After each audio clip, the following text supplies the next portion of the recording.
Are you John Patterson? Is George your brother? Ernest is his son? Ernest Patterson?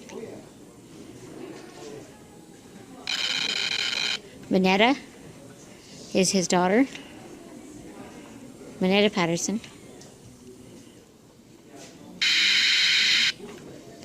I am Manetta's daughter. Does that make us family?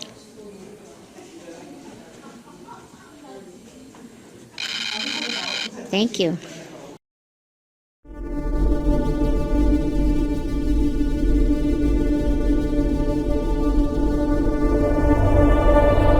Hey everyone, this is Daniel of the Ghost Walks, and I'm coming to you from Ghost Walk Central. Okay, I didn't mean to make that sound as scary as it did, but this is it. And I'm here to talk about our ghost hunt at the cotton factory. Now, this was a very interesting night, but not as energetic as we're normally used to. Actually, you know what, before I go on, I want to quickly set the mood. Watch this, it's like magic.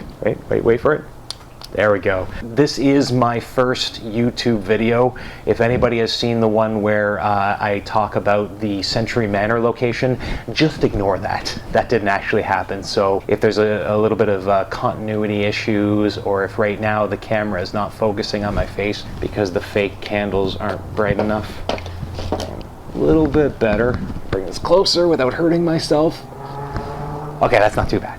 But I want to talk about the ghost hunt at the cotton factory. Now, this was Saturday, May 7th. We were at the cotton factory, which is on Sherman Avenue North in Hamilton. It's in the industrial area, almost 120 years old. Beautiful building, great location, wonderful visuals. However, questionable ghosts. And I say this coming from the Custom House. Some of you have probably been on that ghost hunt. Last year was the last few that we've had, and I'll tell you, the energy there was just outstanding. So that's what we were used to. That's what a lot of the people who come out to these events were used to. So when they came to the cotton factory, we expected so much to happen.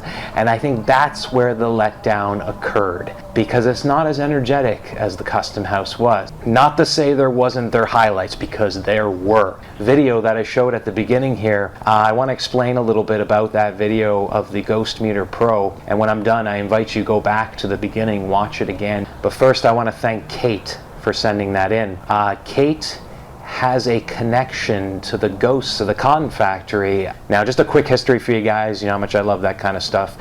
John Patterson was one of the 5 Johns. The 5 Johns basically built the industrial section of Hamilton. They were the ones who brought in the steel factories. John Patterson was the one who brought in the Imperial Cotton Center. So he was the guy who had that place built. We know from previous events that his energy is inside that building. We've experienced him before, so it wasn't a huge surprise when we were starting to pick up on things. And Kate was the perfect person to have this energy occur because of that relation, this familial relation to him. So yeah, I invite you to go back to the beginning, listen to her conversation. Ghost Meter Pro, I don't know how that thing works. I just know it does. But it's supposed to pick up on ghostly energy and convert it so that you can ask yes and no questions. Tick once for yes, tick twice for no. Now, other evidence that we had in the night, the energy came through quite prominently at the beginning. We ran a seance to try and stir up the spirits, and we had an energy come through on the board. I'll come back to that in a second, but first I want to talk about orbs. Probably the most common ghost photo you'll ever see, and if you know me, you've heard me talk in the past, I am not a huge fan of orb photos. There's just too much natural phenomenon that it can occur, from dust to bugs to moisture, that can create these orbs. So when you get an orb photo, it's hard to prove any validity to it unless you have a backstory. However, when you get an orb on video, that's another story completely. And here we have a rare situation where we get an orb on video. Now, some might say, oh, it's dust going by this, but I'll tell you, if that were the case right now, you would have tons of orbs flying around my face. I don't dust this place as much as I should. It's not as easy to have that pick up. So here we have an orb video. Thanks to Stephanie for sending this one in.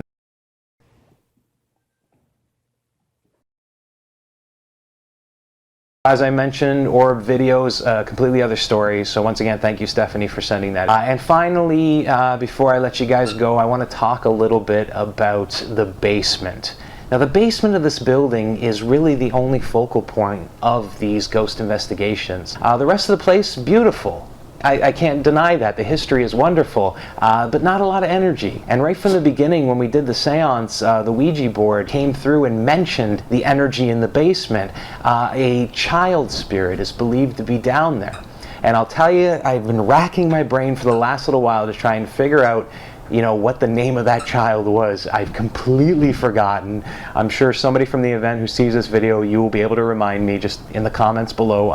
Just say, Dan, you dummy, here's the name, and I will then never forget it again. But this child energy has come through not just on May 7th, but I've done private events in the building 2 times before, and that energy came through on both times. And I'll give you an example. We had a group of teenage girls came for a birthday party, and the mother was there as well. It was about 10 people total, and we did the dreaded divination tool at the beginning, and this energy from the basement came through automatically and said there was a kid in the basement and he wanted to talk to them, he wanted to see them. So we saved the basement to the end, just like we did with the investigation night. And when we were down in the basement, they brought the Ouija board with them, and they were in that corner, the back corner, where we believe the child spirit is, using the board. And one of the most interesting and rare situations that I've ever seen happen, the board told one of the girls, called her by name, and told her to stand in the corner and stare at the wall.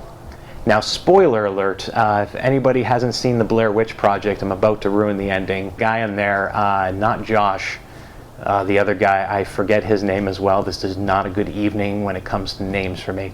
But he was standing in the corner at the very end facing the wall. It looked exactly like that. So it was quite creepy right from the start. And the spirit made her stand facing the wall for 5 minutes straight. And after 5 minutes, interrupted the conversation that the other girls were having on the board and asked, is she still standing staring at the wall? They wanted to make sure. So needless to say, this energy is fun-loving, a little bit mischievous, maybe a little bit of a dark humor, but so very interesting and so very strong. Case in point, as I said, not an extremely energetic night. But let's fast forward to the very end, and what is probably one of the most vivid ghost photos we have ever captured at any of these events, and that includes the custom house. Thank you very much to Victoria for sending this in to us.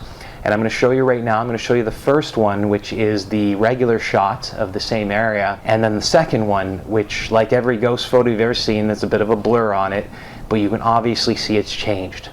You can very clearly see something in there. So once again, first photo is the regular one, second one is the ghost one. We had witnesses watching this, so here they are. So here's the first shot. As you can see, it's just a shot in the basement, a bunch of stuff just strewn about. We are towards the back corner where all the energy occurs. And then there's this one. So you can see it's blurry as with a lot of the ghost photos, but there is something there in between the stacks of items on the right and behind what looks like a barricade of some sort in the post. Something in the middle has changed. So that's it. One of the best ghost photos we have ever had at any of these events. So very exciting. Once again, thank you to Victoria for sending that in. Thank you very much to Kate and Stephanie for sending in your evidence.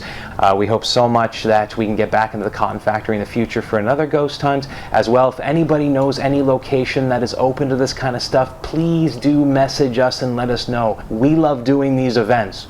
Unfortunately, not a lot of locations love having us do these events. Even though there's so much interest, you guys are amazing, people are shying away from it. So if you know of any locations who would have us, we want to go there. So once again, in the comments below, thank you so much for watching, everyone. This has been Daniel of the Ghost Walks.